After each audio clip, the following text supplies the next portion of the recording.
SER Podcast. Hola, soy Carlos Sevilla y escuchas Hora 25 de los negocios. Hoy analizamos el crecimiento que la economía española ha registrado en el segundo trimestre del año y las previsiones del gobierno, y echamos un vistazo a cómo llegan los mercados al mes de agosto, un mes en el que suele bajar la actividad en las bolsas. También tomaremos el pulso a uno de los sectores turísticos que mejor está capeando la pandemia, el de los campings. Pero primero vamos a empezar por la macroeconomía. Según los datos provisionales que ha publicado hoy el Instituto Nacional de Estadística, la economía española ha cogido impulso en el segundo trimestre del año. En el intertrimestral, superando todas las expectativas más positivas que pudiera tener, en este caso, el Banco de España, hemos visto cómo el PIB ha crecido en un 2,8%. Si miramos el interanual, en un 19,6%, 19,8%.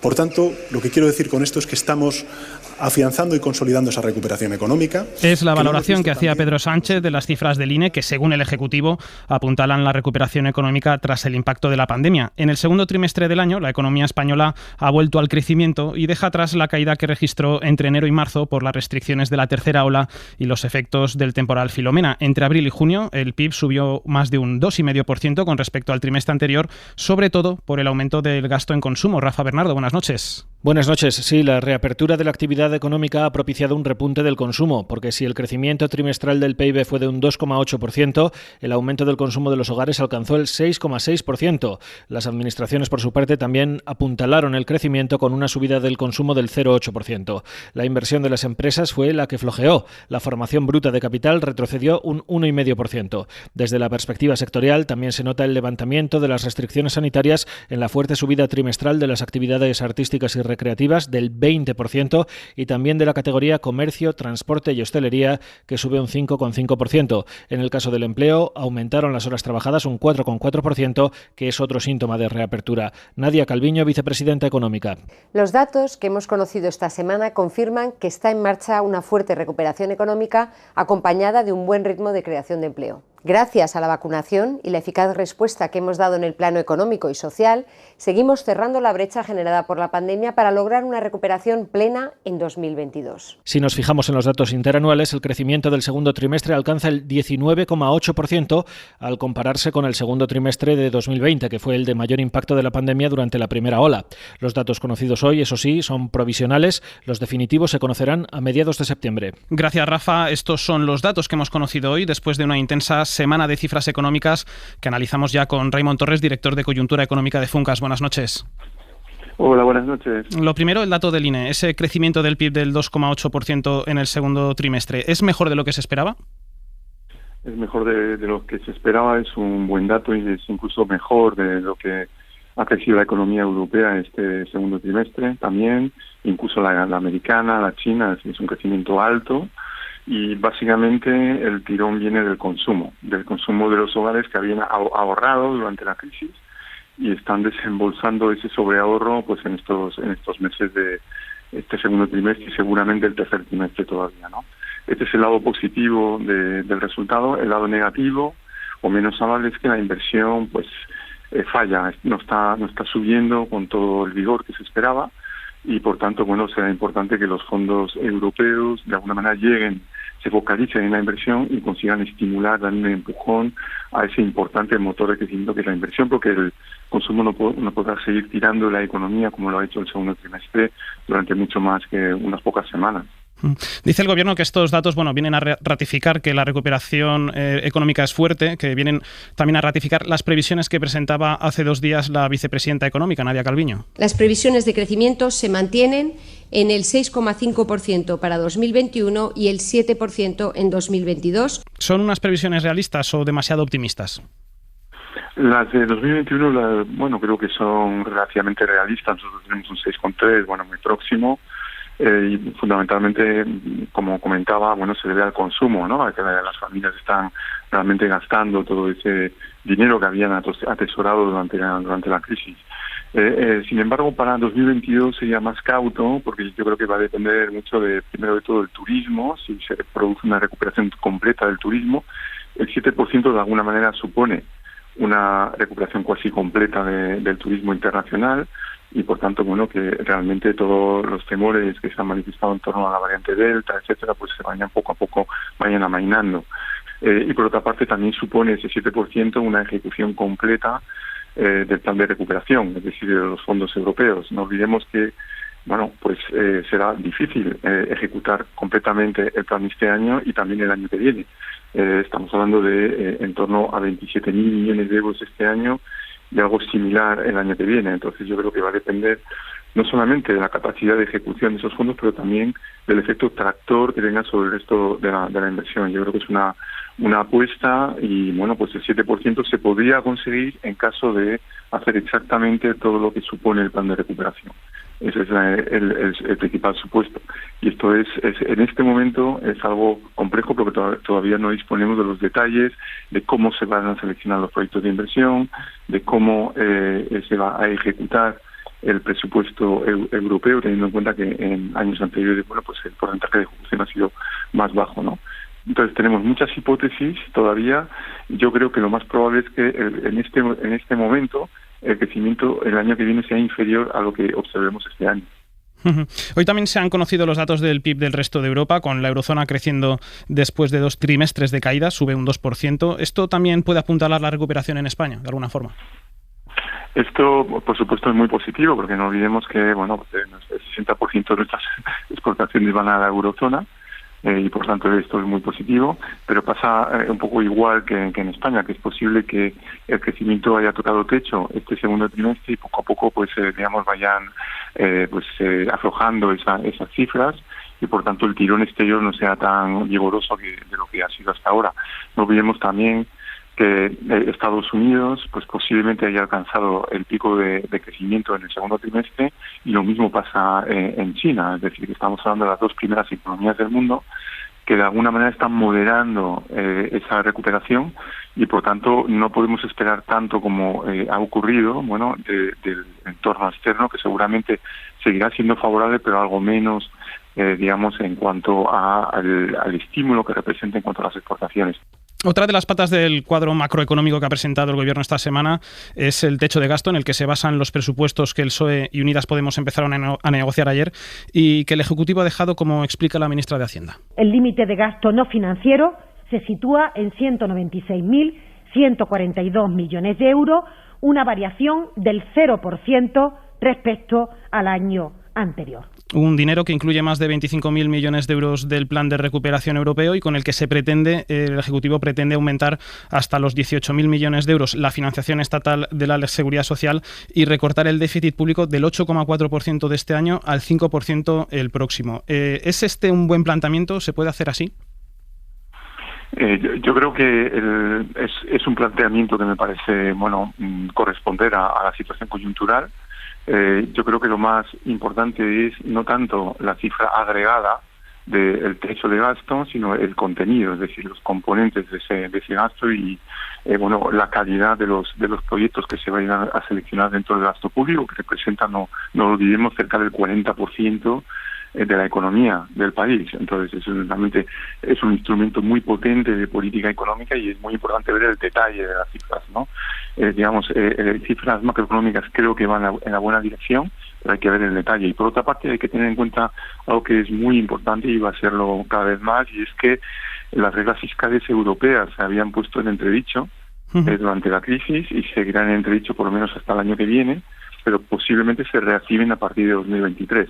Y esto significa que, en caso de mantenerse sin cambios respecto a lo que habíamos conocido hasta 2019, significa que habría que hacer un esfuerzo fiscal colosal de corrección de los desequilibrios, y yo creo que esto podría incluso descarrilar el crecimiento económico. Por tanto, es muy importante renegociar esas reglas fiscales europeas, conseguir una senda de ajuste gradual. Creo que es importante mantenerse en una trayectoria de reducción de esos desequilibrios, pero hacerlo a un ritmo y con instrumentos adecuados para evitar que se afecte el crecimiento económico, y al contrario, y conseguir impulsar el crecimiento económico dentro de una senda de corrección de los desequilibrios. Es una ecuación muy difícil de resolver, Pero bueno, se ha conseguido en épocas anteriores. Yo creo que sería conveniente pues emprender esa senda. Por último, quería preguntarle por el debate abierto sobre la subida del salario mínimo. En los últimos días han seguido pronunciándose los sindicatos y las ministras de Economía y de Empleo y bueno, parece que las discrepancias ya no se centran tanto en si subirlo o no, sino en cuándo hacerlo. ¿Usted qué opina? ¿Hay que esperar o cuanto antes se haga mejor? Bueno, yo creo que es algo que tiene que estar siempre en el ámbito del diálogo social.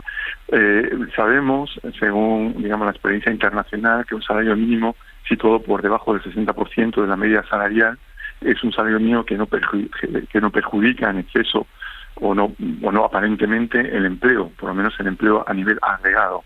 Estamos un poco por debajo del 60%, por tanto existe un margen, pero hay otro elemento, es que no solamente el nivel es importante, pero también digamos, el ajuste del salario mínimo tiene que realizarse en un momento apropiado, teniendo en cuenta la situación en cada momento de las empresas. Yo creo que muchas empresas pueden asumir ese pequeño incremento del salario mínimo en este momento, pero otras están sobreendeudadas y por lo tanto convendría o bien desplegar con celeridad todas las ayudas directas que se habían decidido en el mes de marzo, que no olvidemos eran 7.000 millones en ayudas directas, o bien pues considerar un calendario de ajuste del salario mínimo que tenga en cuenta la recuperación económica de esos sectores más afectados por la crisis y el endeudamiento. Pues Raimon Torres, director de Coyuntura Económica de Funcas, gracias por compartir su análisis hoy en Hora 25 de los Negocios. A vosotros.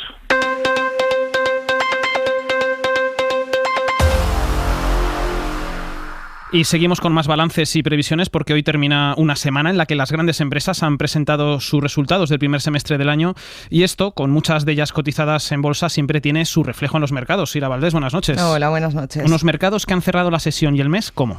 Pues en el caso del IBEX, en rojo. El parque madrileño se deja un 1,3% en la última sesión del mes, un 0,4% en la semana y encadena su segundo mes a la baja, se deja un 1,6% en julio y pierde también la cota de los 8.700 puntos. Se quedan los 8.675 por valores. Tras presentar resultados, IAG es el valor más castigado, se deja un 7,3%, cae con fuerza también Farmamar, un 5,4% y Fluidra, un 4,9%. En el lado opuesto suben especialmente Telefónica, un 2,2%, el Banco Sabadell y Viscofan se anotan un 1,5% y CIE Automotive un 1,4%. La sesión ha sido similar también entre sus pares europeas, aunque todas registran caídas más moderadas. El Eurostoxx se deja un 0,7%, Londres, Milán y Frankfurt un 0,6% y París un 0,3%. Pero entre sus iguales en el continente, solo Frankfurt ha cerrado también en rojo la semana y el mes. Pues vamos ya con el análisis. Sergio Ávila, analista de IG Markets, buenas noches.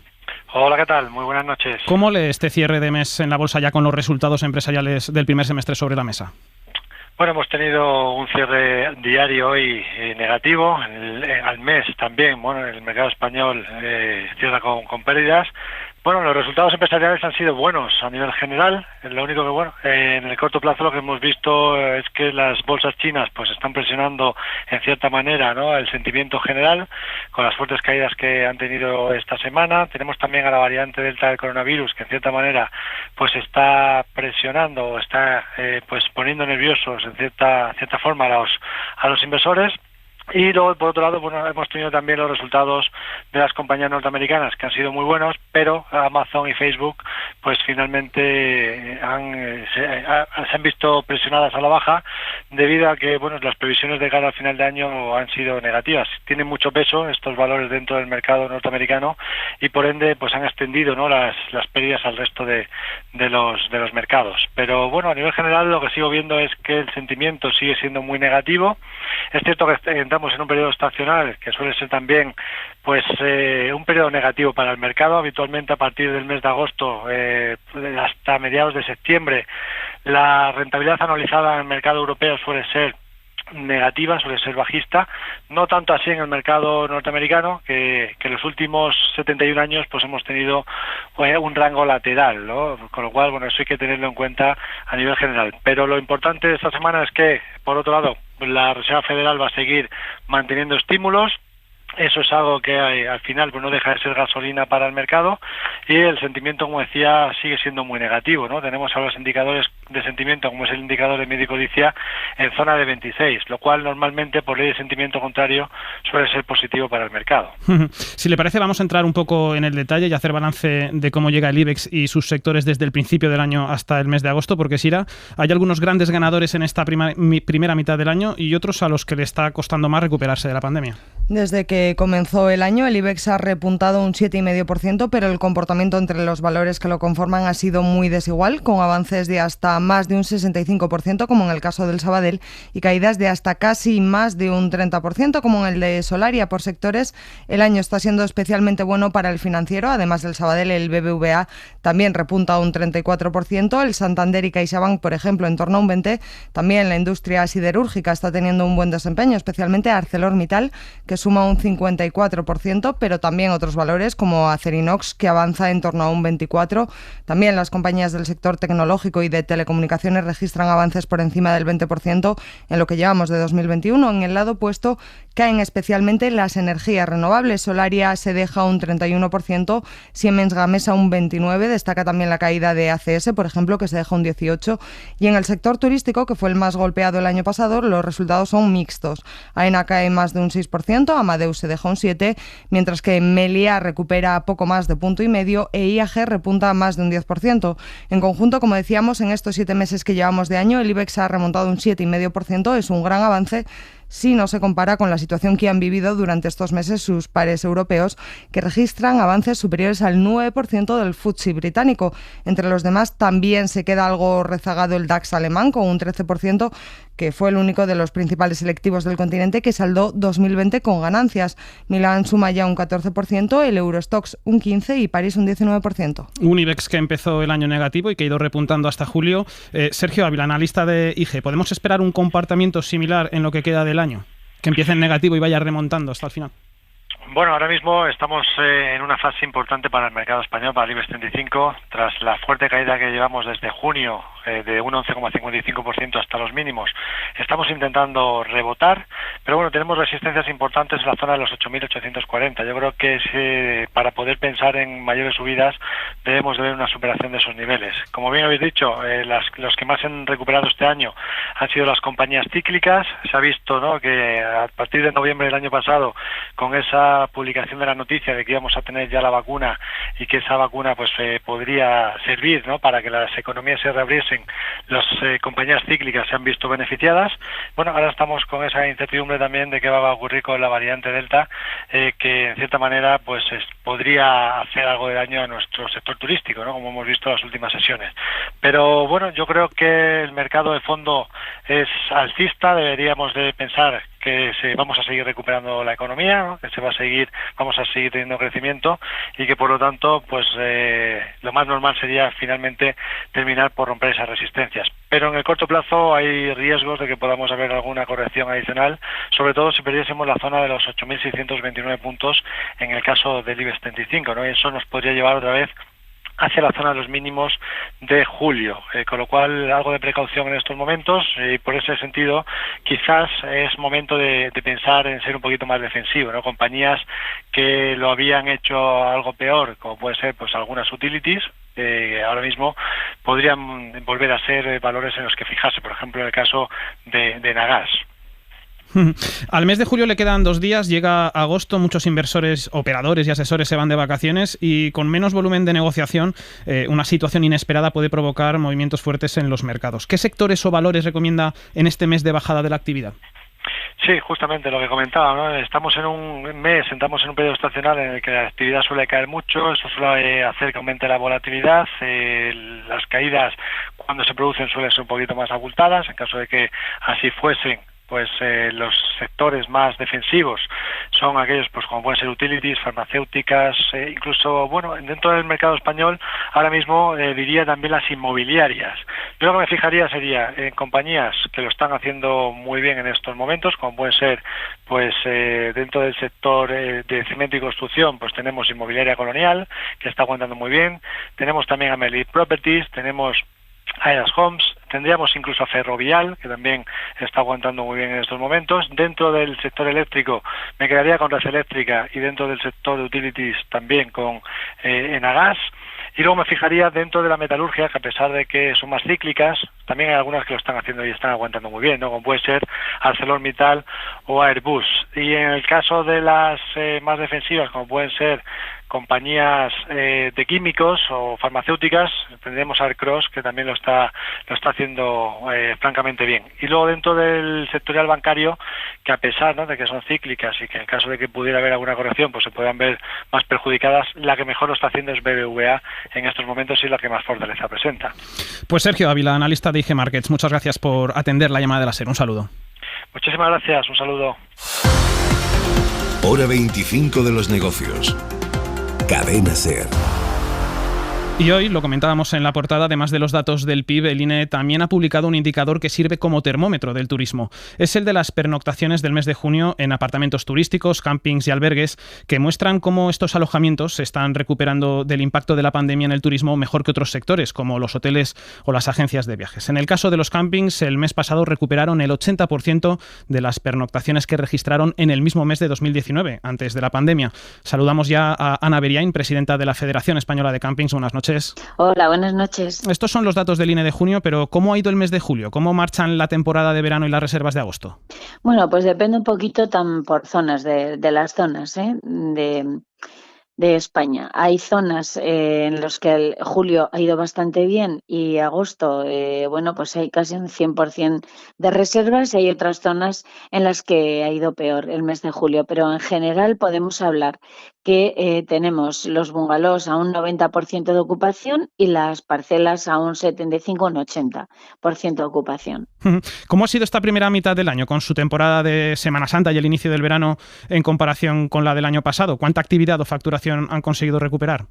Bueno, pues la verdad es que este año en líneas generales estamos en los mismos números o números parecidos a los del año pasado, aunque ya comento que también hay que diferenciar por zonas, pero en general estamos con los mismos números. El año pasado, al final, julio y agosto no fue malo, pero claro, teníamos toda la primavera cerrada y luego el otoño sí que volvió a ser bastante malo, ¿no? No sé si entramos en la tercera o en la cuarta ola a partir de septiembre, y eso se notó mucho.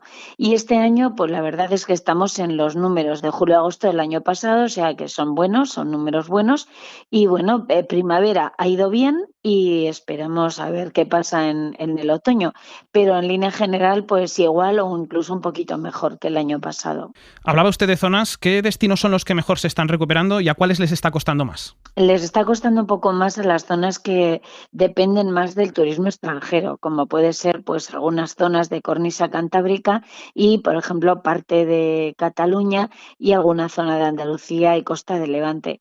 El resto de España, pues como digo, en general, pues los mismos números que el año pasado. Ahora, si estas zonas dependen más del turismo extranjero, pues esto, pues lógicamente está sufriendo más. Sí. Precisamente le quería preguntar por los turistas internacionales, que son importantes para los campings, pero quizás no tanto como por ejemplo para los hoteles, aunque como señalaba antes, depende de las zonas. ¿Necesitan que estos turistas internacionales lleguen al ritmo que llegaban antes de la pandemia para volver a los niveles de facturación de entonces?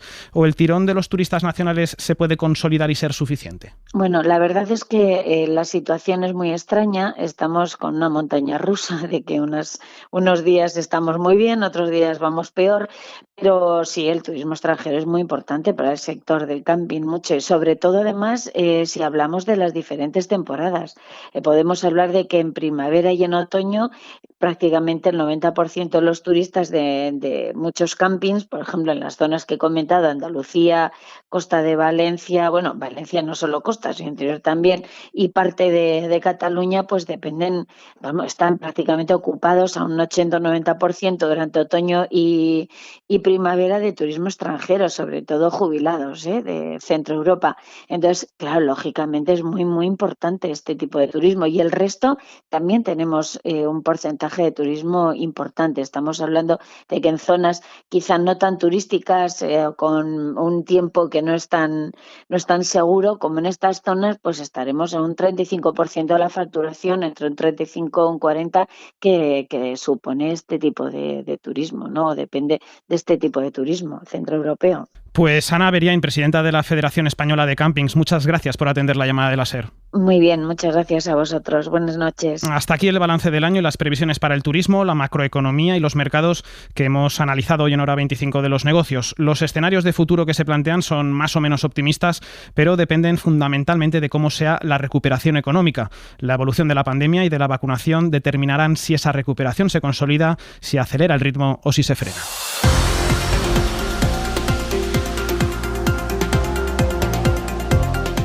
Suscríbete a Hora 25 de los negocios.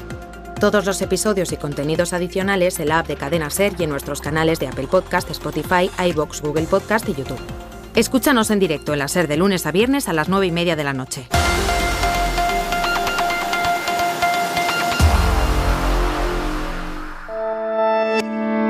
Cadena SER.